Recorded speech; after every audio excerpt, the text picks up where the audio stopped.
Hello students, welcome back to my channel. Class 6 Ray Martin প্রশ্নবিচিত্রা 2022 প্রথম পর্যায়ক্রমিক মূল্যায়ন বাংলার আগের ক্লাসে আমরা মডেল কোয়েশ্চেন পেপার 4টা সলভ করেছিলাম, তাই আজকে আমরা সলভ করছি মডেল কোয়েশ্চেন পেপার 5। এর আগের ভিডিওসগুলো যদি না দেখে থাকো নিচে ডেসক্রিপশন বক্সে লিঙ্ক দিয়ে দেবো, চাইলে সেখান থেকে দেখে নিতে পারো কিংবা সেগুলো তোমরা প্লেলিস্টে পেয়ে যাবে। এছাড়াও তোমরা প্লেলিস্টে পাবে ফ্র্যাগমেন্টসের সলিউশন, ব্লুসুমসের সলিউশন, প্রশ্নবিচিত্রের অন্যান্য সাবজেক্টের সলিউশন, প্রথম পর্যায়ক্রমিক মূল্যায়ন ও দ্বিতীয় পর্যায়ক্রমিক মূল্যায়ন দুটোরই। তাই চ্যানেলে গিয়ে প্লেলিস্ট করে যে ইচ্ছা মতো প্রয়োজন মতো ভিডিও দেখে নিয়ে আর এই ভিডিওটা স্কিপ না করে প্রথম থেকে শেষ পর্যন্ত দেখো আর সবটাই নোট ডাউন করে নিও। তো চলো শুরু করি আজকের ভিডিও।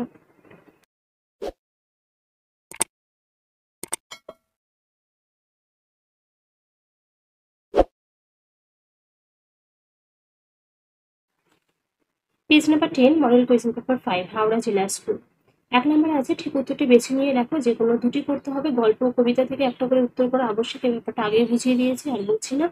এই প্রশ্নগুলোর মান আছে এক এক করে 2 নাম্বার। একের আগে বলা হয়েছে শঙ্করের বাবার নাম, এটা হবে অভিমন্যু সেনাপতি। 2 নাম্বার, পাইন গাছ পড়ে রয়েছে কিসের কাপড়, এটা হবে রূপলি। 3 নাম্বার, ময়ূরের ডাককে বলা হয়, অপশন নাম্বার ক কেকা। 2 নাম্বার, নিচের প্রশ্নগুলির মধ্যে যে কোনো দুটির উত্তর লেখো। এখানেও আছে কবিতা, গল্প ও কবিতা থেকে একটি করে উত্তর করা আবশ্যক। এই প্রশ্নগুলোর মান রয়েছে এক এক করে, এখানে দুটোই আছে 2 নাম্বার। 2 এর একে বলা হয়েছে পাইন দাঁড়িয়ে আকাশে নয়ন তুলি, কবিতাটি কার লেখা? লিখবে পাইন দাঁড়িয়ে আকাশে নয়ন তুলি, কবিতাটি হাইনরিখ হাইনের লেখা। 2 নাম্বার প্রশ্নে রয়েছে কে বাঘের গরম নিঃশ্বাস অনুভব করেছে? সুবিনয় রায়চৌধুরীর পশু পাখির ভাষা গল্পে জানতে পারি রিউবেন ক্যাস্টং সাহেব বাঘের গরম নিঃশ্বাস অনুভব করেছেন। 3 নাম্বারে আছে কুমুরে পোকারা মাকড়সার শরীরে কিভাবে বিষ ঢালে? গোপালচন্দ্র ভট্টাচার্যের কুমোরে পোকার বাসা বাড়ি গল্প থেকে জানতে পারি কুমোরে পোকারা মাকড়সার শরীরে হুল ফুটিয়ে বিষ ঢেলে দেয়। 3 নম্বরে বলা হয়েছে নিচে যে কোনো দুটি প্রশ্নের উত্তর নিজের ভাষায় লেখো, গল্প কবিতা থেকে একটা করে উত্তর করা আবশ্যক। এই প্রশ্নগুলোর মান আছে 2 করে 4 নম্বর থাকবে এখানে।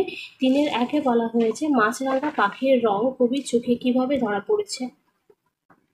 মন ভালো করা কবিতায় কবি শক্তি চট্টোপাধ্যায় বর্ণনা করেছেন কিভাবে মাছরাঙা পাখির রং তাঁর চোখে ধরা পড়েছে। এরপর লিখবে মাছরাঙা পাখির গায়ের রং বাহারি সৌন্দর্য আমাদের সকলেরই দেখা, কবির দৃষ্টিতে মাছরাঙা গায়ের রং রোদ্দুরের মতো উজ্জ্বল ও শান্ত রূপে ধরা দিয়েছে। ছোট বড় পালকে ঢাকা মাছরাঙার শরীরে লাল নীল হলুদ সবুজ রঙের সমাবেশ লক্ষ্য করেছেন কবি। কবির মনে হয়েছে মাছরাঙার গায়ে আলো ও হাওয়া পড়ে তাকে আরো সুন্দর করে তুলেছে। পরের প্রশ্ন 3-2 নাম্বার, 40 বছর বন্য পশুর সঙ্গে কাটিয়েছেন কোন পশুপ্রেমী? তাঁর প্রিয় দুটি পশু বন্ধুর নাম লেখো। সুবিনয় রায়চৌধুরীর পশু পাখির ভাষা গল্পে আমরা জানতে পারি রিউবেন কাস্টং সাহেব 40 বছর বন্য পশুর সঙ্গে কাটিয়েছেন। তার প্রিয় দুটি পশু বন্ধু হলো সিংহ ও শিম্পাঞ্জি। পরের প্রশ্ন 3 নাম্বার, কাকে পথিকজনের ছাতা বলা হয়েছে? তার তলায় কি পাতা রয়েছে? কবি নীরেন্দ্রনাথ চক্রবর্তীর ভরদুপুরে কবিতায় অশথ গাছকে পথিক জনের ছাতা বলা হয়েছে, তার তলায় ঘাসের গালচে পাতা রয়েছে। পরের প্রশ্ন 4 নাম্বার, নিচের প্রশ্নগুলির মধ্যে যে কোনো দুটির উত্তর লেখো। এই প্রশ্নগুলোর মান আছে এক করে থাকছে 2 নাম্বার।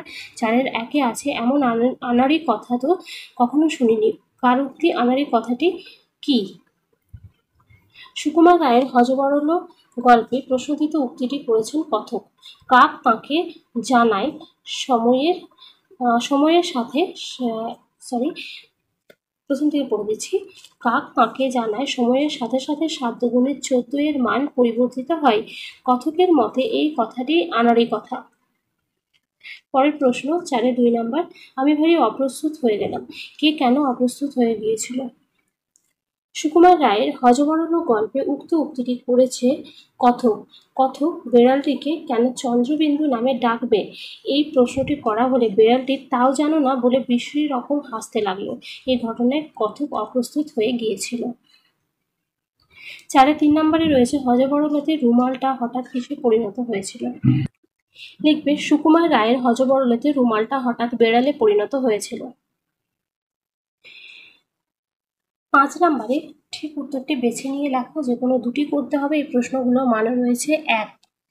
5-এর 1-এ বলা হয়েছে সংখ্যা শব্দ বা গণনা সংখ্যা শব্দের সংখ্যা কটি, এটা হবে 4টি। 2 নাম্বার ধ্বনি লিখিত রূপই হলো, এটা হবে অপশন নাম্বার খ বর্ণ বা অক্ষর। 5-এ 3 নাম্বার অন্য শব্দটি হলো, অন্য শব্দটি হচ্ছে সংকুচিত যৌগিক শব্দ। 6 নাম্বারে নিচের প্রশ্নগুলির উত্তর নিজের ভাষায় লেখো, সন্ধিবদ্ধ করো। মনোজ যোগ চক্ষু আর নি যোগ অতিশয়। মনোজ যোগ চক্ষুটা হবে মনশ্চক্ষু, নি যোগ অতিশয়টা হবে নিরতিশয়। পরের প্রশ্ন 6-এর 2 নাম্বার স্বজাত বিসর্গ কাকে বলে?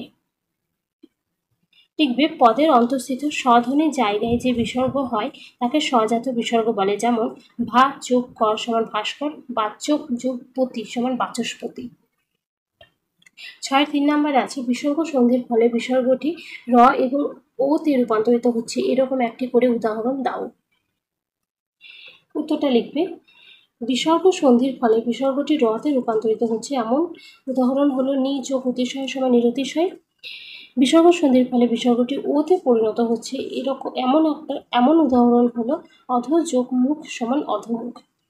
এটাই ছিল এই ব্যাপারটা সলিউশন। যদি ভিডিওটি ভালো লাগে প্লিজ লাইক করো, কমেন্টস করে জানিয়ে বন্ধুদের সঙ্গে শেয়ার করে দিও। নতুন থাকলে চ্যানেলটা সাবস্ক্রাইব করে পাশে থাকা বেল আইকনটি প্রেস করবে যাতে নেক্সট ভিডিও আপলোড করে তার নোটিফিকেশন সবার আগে তোমার কাছে চলে যায়।